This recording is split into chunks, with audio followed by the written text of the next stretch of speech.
여기 나오는 이 여자는 우리가 잘 아는 사마리아 성에 우물을 기르러 온 여인입니다.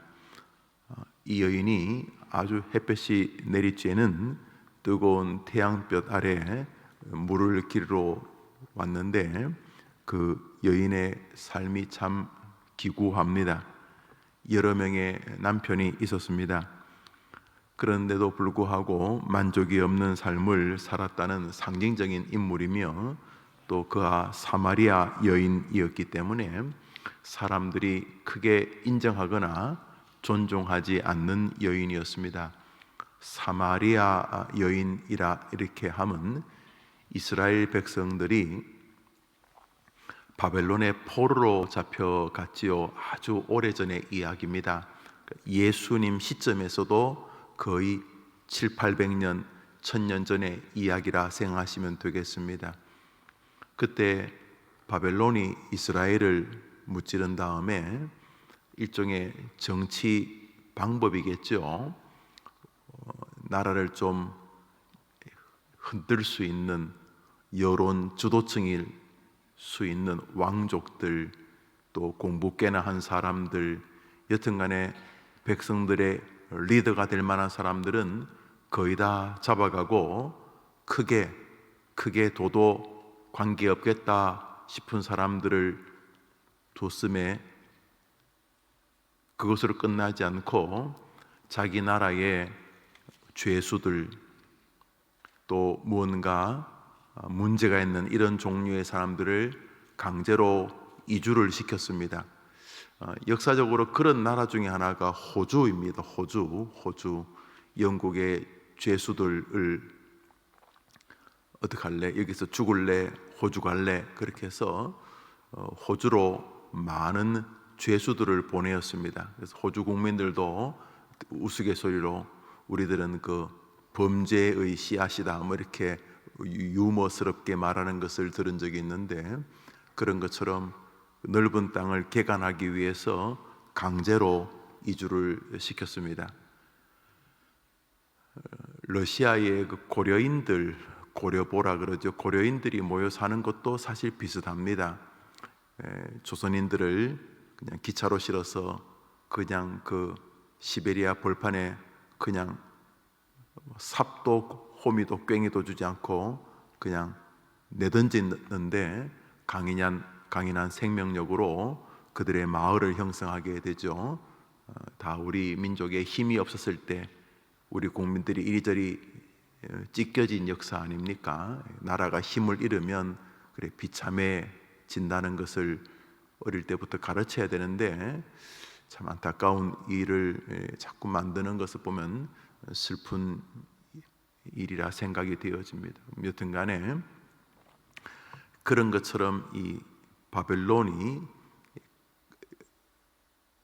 이스라엘 백성들의 그 리더들을 바벨론으로 포로로 잡아가고 그 빈자리에 그 바벨론 사람들을 집어넣었습니다. 그러다 보니까 바벨론은 통치하는 나라의 백성인 것이죠. 이 바벨론 사람들과 이스라엘 사람들 사이에 또 이렇게 결혼을 하게 되고 하면서 그 사이에서 태어난 사람들, 그들을 통틀어서 사마리아인이라 이렇게 불렀습니다. 지역적으로는 북이스라엘 많이 모여 살았기 때문에 그곳을 사마리아 성이라 불렀으니까 사마리아인이란 말은 혼혈인 이런 의미도 있고 또 외세의 아부한 인간들 뭐 이런 의미도 있고, 그래서 이스라엘 사람들이 이방인들보다 더 싫어했었습니다. 그래서 이스라엘 사람들 중에서 양반이라 하는 그런 바리새인들은 길을 가더라도 이 사마리아를 지나가면 좀 이렇게 길을 단축할 수 있는 숏컷이라 그러죠. 좀 지름길로 갈 수 있는데도 굳이 에이 더러운데 안 바른다 하면서 돌아갈 만큼 사마리아 사람들은 이스라엘 사람들에게 좀 이렇게 냉소적으로 대우를 받았습니다. 예수님께서 사마리아 성으로 이렇게 지역으로 이제 지나가시다가 이제 한 여인을 만나는 유명한 장면이죠. 제 아들에게는 이제 음식을 구하러 내려가고 예수님 홀로 그 우물 곁에 있었는데 그 햇볕이 내릴 때는 대낮에 한 여인이 물을 기르러 왔습니다. 보통 이른 아침이나 늦은 저녁에 물을 기르러 오는데 그 점에 물을 기르러 온 것을 보면 이 여인은 가급적 사람들과 대면하고 싶지 않았던 것으로 보입니다. 그렇죠. 앉으면 저 옆에 내가 말이자면 수군덕수군덕 거리는 것이 굉장히 불편하지 않았겠습니까? 그런데 예수님이 그녀를 보고 이렇게 오는데 나 물 한 잔 주시오 이렇게 말했더니 안 그래도 그 여인이 세상이 다 힘든데 낯선 보니까 유대인인데 유대인들은 자기들에게 말도 안 거는데 뿐만 아니라 또 남자가 여자에게 말 거는 일은 그 시대에 또 드물었기 때문에 약간 비꼬는 투로 당신 손 없어 이런 식으로 하는 것이 어떻게 당신이 나 같은 사람에게 물 달라고 합니까? 이렇게 야유가 좀 섞이고 인생 좀 이렇게 뭐라고 할까요? 불편함이 섞여져 있는 말을 예수님께 던집니다. 예수님께서 그 물이라는 이미지를 가지고 이제 그녀와 대화를 시작합니다. 당신이 내게 줄 수 있는 물과 내가 당신에게 줄 수 있는 물이 좀 다른데 내가 주는 물을 마시면 영원히 목마르지 않는다고. 안 그래도 이 대낮에 물 길러 오는 게 힘든데 할 수만 있으면 안 길러 오고 싶겠죠. 그런데 물 안 먹고 살 수 있는 사람이 없으니까 물을 길러 온 것입니다. 물을 길러 왔다가 예수님과 대화가 진행이 됩니다. 대화가 진행이 되다가 이 여인에게 본질적인 물음인 예배에 대한 물음으로까지 나아갑니다. 우리가 어디서 예배해야 진짜 참 예배입니까? 나는 그 이스라엘 사람들이 자기들끼리만 예배드리는 그 꼴사나워 못 보겠는데 나 교회 안 나간 지 오래됐어요. 이런 대화입니다. 그런 대화가 진행되는 동안 그 여인은 예수님과의 대화 속에서 신적인 능력, 신적인 존재를 느끼게 되었습니다. 왜냐하면 그분이 자기를 정확히 알고 있었기 때문입니다. 당신 남편이 5이 있었죠. 그리고 지금 사는 사람도 당신 남편 아니죠. 자신의 치부가 다 드러났을 뿐만 아니라 자기를 하여금 이 대낮에 사람들 눈을 피해서 입을 피해서 물길로 오게 한 자기 인생의 모든 답답한 것이 예수에게서 확연하게 드러났을 뿐만 아니라 그 예수와의 대화 속에서 무언가 말할 수 없는 능력자, 힘 있는 존재자를 느끼게 되었습니다. 예수랑 대화하는 동안 이 여인이 무언가 말할 수 없는 영적인 힘을, 영적인 에너지를 느낀 것이 분명합니다. 여인과 대화를 진행하는 예수님은 진심으로 이 여인에게 복음을 전하기를 원하셨고, 그녀는 예수님과의 대화 속에서 말할 수 없는 가슴 뜨거운 무언가가 솟구치기 시작했습니다. 그러자 이 여인은 아주 생뚱맞은 일을 하기 시작합니다. 뭐냐 하면 그렇게 사람들 피해서 이 뜨거운 땡볕에 물길로 왔던 삶을 확 바꾸게 됩니다. 우리 읽었던 본문을 다시 한번 읽읍시다. 시작. 여자가 물동이를 버려두고 동네로 들어가서 사람들에게 이르되 메시아, 선지자, 특별한 사람을 내가 만났다, 와서 보라고 말하게 됩니다.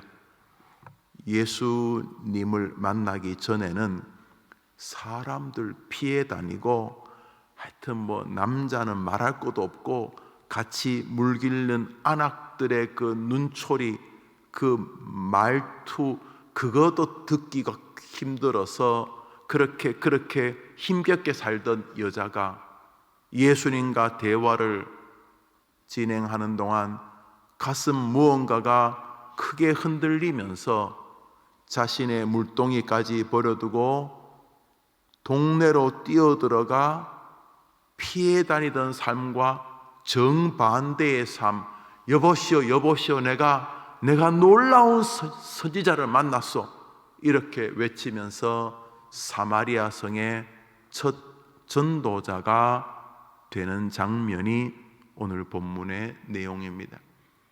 외경에는 이 여인의 이름이 등장하고, 이 여인이 예수님이 무덤의 십자가에 돌아가시고 무덤에 묻혔을 때에 그 예수님께 찾아온 여인 중에 한 명 가운데 있었다고 말하는 이들도 있습니다.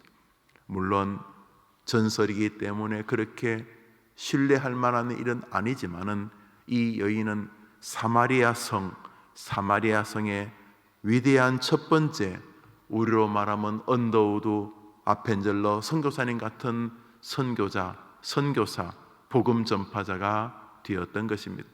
천지가 뒤집어지는 것보다 더 놀라운 것은 한 사람이 이렇게 바뀌는 것입니다. 사람 피해 다니고 마음 안에 큰 부담의 짐과 자책, 괴로움, 슬픔, 분노, 저주, 한탄, 이런 삶을 사는 사람들, 이런 사는 사람들을 바뀌어지는 것은 이 천지가 1000번쯤 없어졌다가 새로 생기는 것보다 더 위대한 일 아닙니까? 왜요? 한 영혼이 천하보다 귀하다 그러잖아요. 한 영혼이 우리가 하늘의 우주, 우리 지금의 이제 만안경이 좀 더 발달이 되었습니다만, 사실 몇십 년 전만 해도 우리가 말하는 우주라는 것은 우리의 그 가진 기술로 측량이 가능한 은하계를 말하는 것입니다. 은하계의 별들만 해도 영원히 셀 수가 없습니다. 그런데 천문학자들의 말에 의하면 우리가 말하는 우주에는 우리가 말하는 우주가 우주만큼 있다고 합니다. 별을 연구하는 사람들은 뭐가 됐든 종교를 가진다고 합니다. 이 별들을 연구하면 사람이 아주 작아진다고 합니다. 하늘의 별들 가운데는 수박처럼 속을 파면 지구가 몇 천만 개가 아니라 몇 조개가 들어갈 만한 별들도 있다고 합니다. 이 별 끝에서 저 별 끝까지가 영원토록 인간의 개념으로 가도 갈 수 없을 만큼, 별과 별 사이가 아니라 별 한 개, 이 별 왼쪽에서 별 오른쪽까지 가는데 인간이 만든 빛의 속도로도 몇 천만 년을 가야 될 만큼 큰 별들이 하늘에 별과 같이 많다는 것입니다. 수성, 수금지화, 목토, 천해명, 이런 정도의 별, 그 사이에 있는 별들이 아니라 그 우주가, 하늘에는 우주와 같다는 것입니다. 그 사이에 지구는 먼지가, 그 먼지 안에 우리 존재는 설명이 불가능한. 그런데 하나님 뭐라 그랬습니까? 한 영혼이, 하나님 말씀하시기를 내가 만든 한 영혼이, 한 인생이, 한 존재가 천하보다 더 귀하다. 하나님이 직접 예수님의 입을 통해 말씀, 천하보다 더 귀한 영혼이 바뀌는 것은 예수를 만날 때인 줄 믿습니다. 오늘 한 여인이 예수를 만나자 사람 피해 다니고 어딘가 깊은 중압감에 눌려서 이래저래 도망다니던 인생이 전혀 다른 인생이 되었습니다. 예수가 인생 기적의 원천인 것입니다. 누구든지 예수를 만나면 인생은 변하는 것입니다. 그러므로 가장 훌륭한 자녀는 부모님이 예수님 만나도록 도와드리는 사람입니다. 가장 훌륭한 부모는 자녀가 예수님을 만나도록 도와주는 것입니다. 가장 훌륭한 우정은 그 친구가 예수님을 만나도록 도와주는 것입니다. 예수를 만나다 인생은 담대해졌고, 예수를 만나다 삶의 자세가 달라지게 되었습니다. 사랑하는 여러분, 인생의 최고의 진리는 예수를 만나도록 우리에게 만남의 기회의 복을 아직도 두시는 하나님의 사랑인 줄 믿으시기를 바랍니다. 오늘자 날주 잠언서입니다. 잠언서 1장입니다. 잠언서 1장입니다.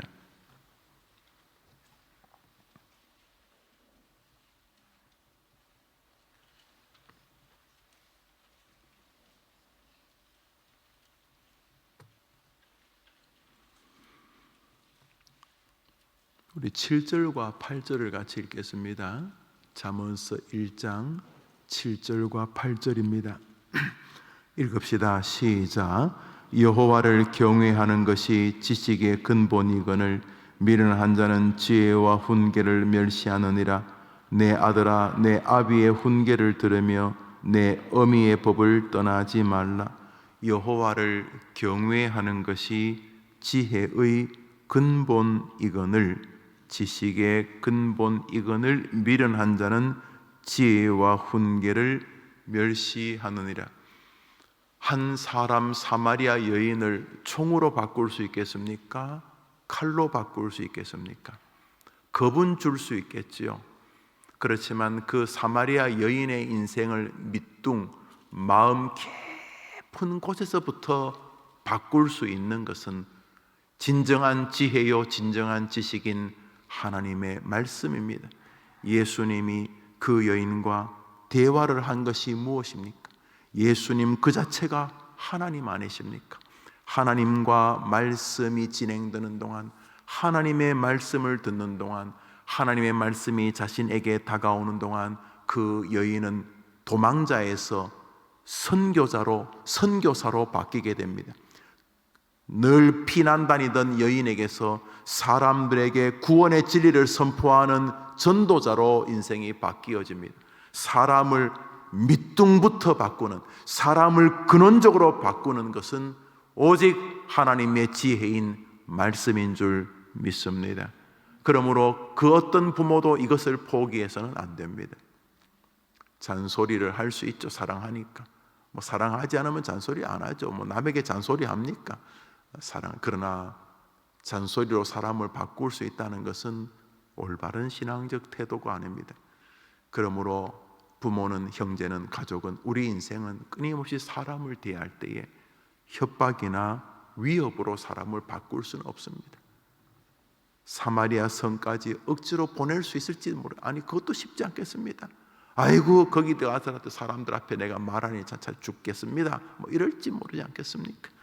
이렇게 힘겨운 인생을 살던 여인을 다시금 그 마을로 들어가 그 마을 중앙에 서서 고래고래 소리 지르며 내가 선지자를 만났다, 성경이 말하던 바로 그분을 만났다고 외칠 수 있게 만드는 것은 하나님의 지혜요 하나님의 은혜인 하나님의 말씀인 것입니다. 그런데 어리석은 자는 뭐 한다고요? 멸시한다. 하나님의 말씀을 멸시하니까 아이들에게 성경 읽자, 우리 같이 가정 예배 드리자 말 안 하는 것입니다.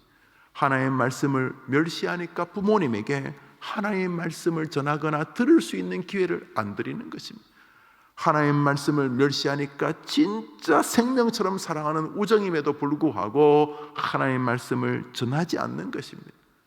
우리가 세상 사람들처럼 그렇게 하나님의 말씀을 모독하거나 멸시하지는 않지만 우리 내면 안에는 그런 부분이 존재하는 것입니다. 그러므로 8절은 부모에게 주는 말이 틀림없습니다. 우리 8절만 다시 한번 읽겠습니다. 내 아들아, 시작. 내 아들아, 내 아비의 훈계를 들으며 내 어미의 법을 떠나지 말라. 우선 이게 아들에게, 자녀에게 주는 말처럼 들립니다. 아들아, 내 아비의 훈계를 들으며 내 어미의 법을 떠나지 말라. 효도하라는 말처럼 들리지만 자세히 들으면 이것은 아들에게 주는 말이 아닙니다. 이거는 아버지와 어머니에게 주는 말입니다. 아버지와 어머니는 아이들이 들을 진리와 훈계와 법도를 가지고 있어야 합니다. 모든 부모에게 하나님은 이 숙제를 맡기신 것입니다. 부모는 무엇입니까? 하나님의 대리자입니다. 하나님이 직접 여러분의 자녀를 이렇게 보내야 되는데 여러분을 통해 보내기로 정하신 것입니다. 그리고 부모에게 하나님의 대리권을 이양하신 것입니다. 그래서 살인하지 말라는 계명보다 부모를 공경하라는 계명이 앞서는 것입니다. 부모는 하나님께서 당신의 능력을 부여해 준 존재이기 때문입니다. 그러므로 우리 모두는 부모이거나 부모가 될 사람들입니다. 그러므로 부모는 끊임없이 자녀들을 인도해야 될 하나님의 법도, 하나님의 훈계, 하나님의 말씀을 가지고 있어야 하는 것입니다. 내 아들아, 내 아비의 훈계를 들으며 내 어미의 법을 떠나지 말라. 아비의 훈계와 어미의 법이 뭡니까? 하나님의 말씀 아닙니까? 하나님의 말씀을 그 사마리아 여인처럼 온전히 듣고 만나게 된다면 여러분의 사랑하는 자녀들의 인생은 멋진 하나님 나라의 전도자의 삶이 될 것입니다. 무슨 삶을 살든 직업이 무엇이든 말입니다. 그러면서 여러분의 자녀들, 여러분의 자녀들과 여러분의 부모님들, 여러분의 부모님과 여러분의 자녀들과 여러분 자신이 하나님의 말씀 앞에 서 있을 때, 하나님의 말씀과 늘 교통할 때, 하나님의 말씀을 늘 묵상할 때 날마다 여러분 안에서의 열등감이나 좌절이나 염려와 근심이나 두려움이 주 안에서 용기로 능력으로 바뀌게 될 줄 믿으시기를 바랍니다. 그래서 시편 기자는 복 있는 사람은 여호와의 말씀, 여호와의 율법을 주야로 묵상하는 사람이라고 말하는 것입니다. 오늘 여러분이 조용히 날주를 하면서 성경을 묵상할 때 여러분은 2000년 전 사마리아 그 우물가에 계신 것입니다. 여러분이 성경을 읽을 때 성경은 성령님이 도우신다고 하지 않습니까? 성령님의 지도 아래서 말씀을 읽는 동안 그 옛날 우물가에서 예수님 만난 사마리아 여인 같은 역사가 지금도 일어나는 것입니다. 사랑하는 여러분, 성경이 기록되기 전까지는 하나님이 직접 말씀하시기도 하고 예수님이 직접 말씀하시기도 하지만 우리 개혁교회는 성경이 완성된 다음에는 하나님은 성경을 통해 말씀하신다고 신앙하는 교단입니다. 여러분, 계시나 환상이나 꿈에 이상한 것을 들으려고 하시기보다 정신 똑바로 차리고 여러분이 성경을 읽을 때에 주시는 은혜가 그 어떤 계시보다도 더 큰 계시라고 믿으시기를 바랍니다. 꿈에서 1000가지, 10,000가지 이상한 꿈을 꾸는 것보다 정신 똑바로 차리고 강단에서 들리는 목사의 설교를 주의 있게 듣는 것이 더 강력한 하나님의 말씀이라고 믿으시기를 바랍니다. 이게 개혁교회의 정신입니다. 우리가 다 사마리아 우물가의 여인들입니다. 오늘 아침 하나님이 여러분에게 말씀하실 때에 이 말씀이 여러분에게 기쁘게 수용이 된다면 우리에게도 오늘 자유와 평강과 소망이 있게 될 줄 믿습니다. 오늘 날주 고린도후서 13장을 한 장 보겠습니다. 고린도후서 13장입니다. 5절을 한 절 읽겠습니다. 고린도후서 13장 5절입니다. 고린도후서 13장 5절입니다.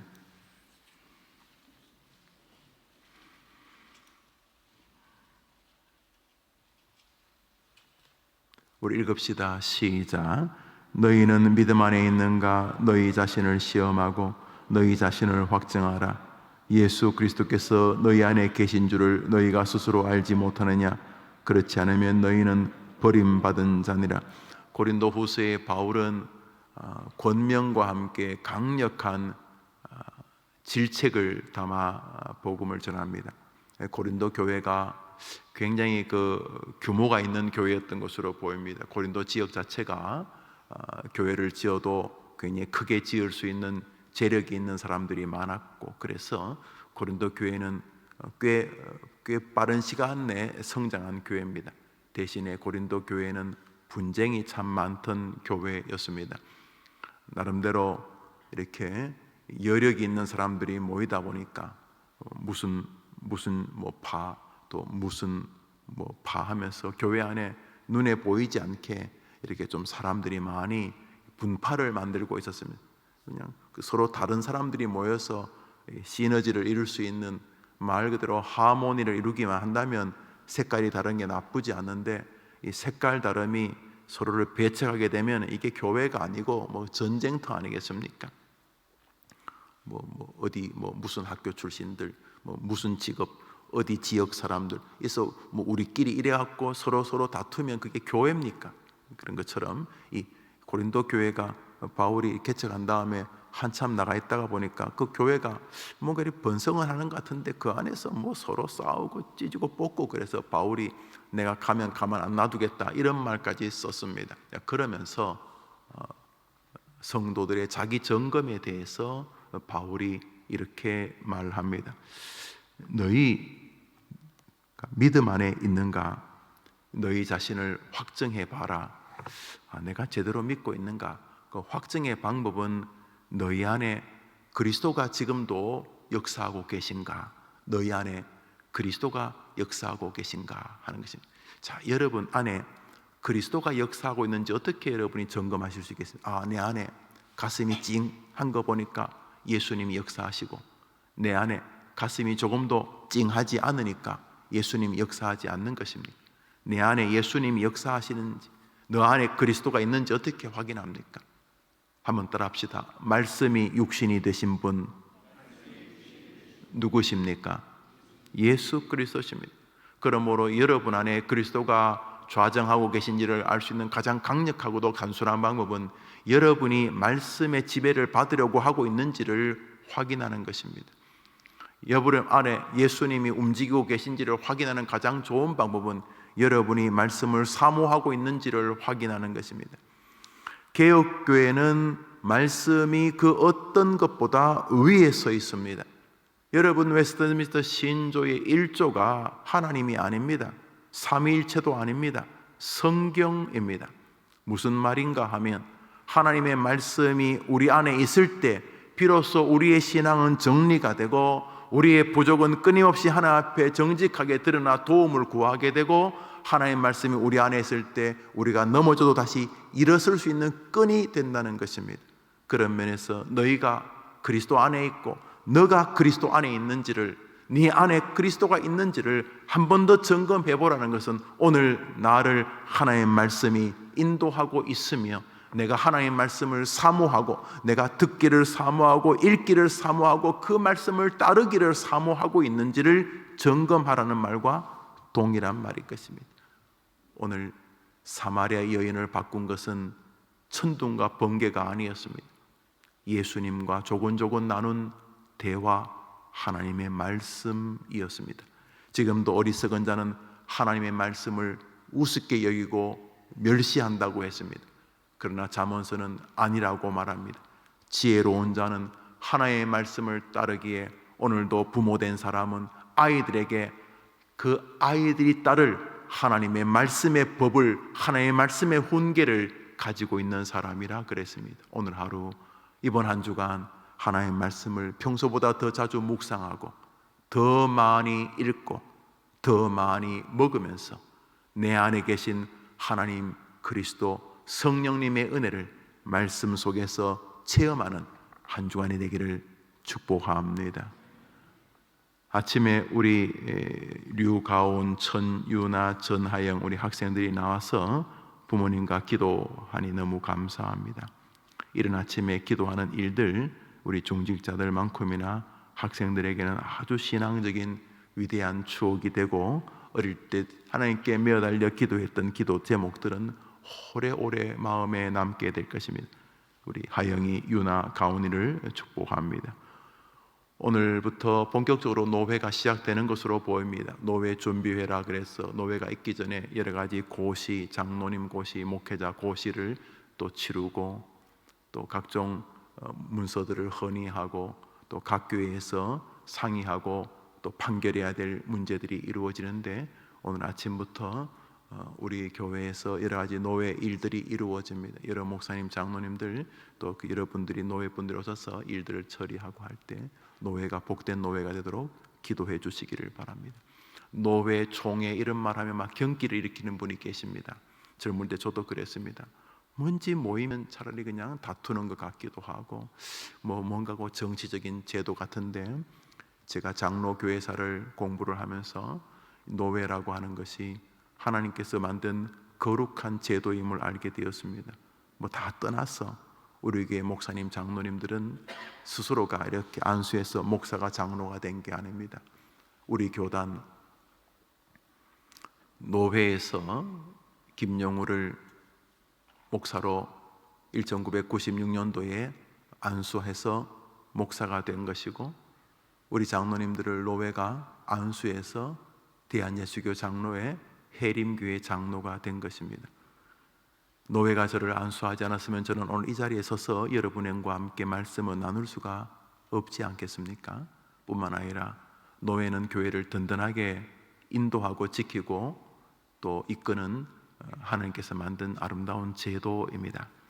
물론 인간들이 그것을 수종드니까 부족한 부분이 있을 수 있습니다만, 노회가 이럴 때마다 목사와 장로를 구성원으로 해서 복된 정치 제도를 정리하고 또 헌법적인 부분들을 또 만들어가게 됩니다. 여러분이 복된 노회, 사람들은 거룩한 모임이다 그래서 성노회라 그러는데 노회를 위해서도 기도해 주시기를 바랍니다.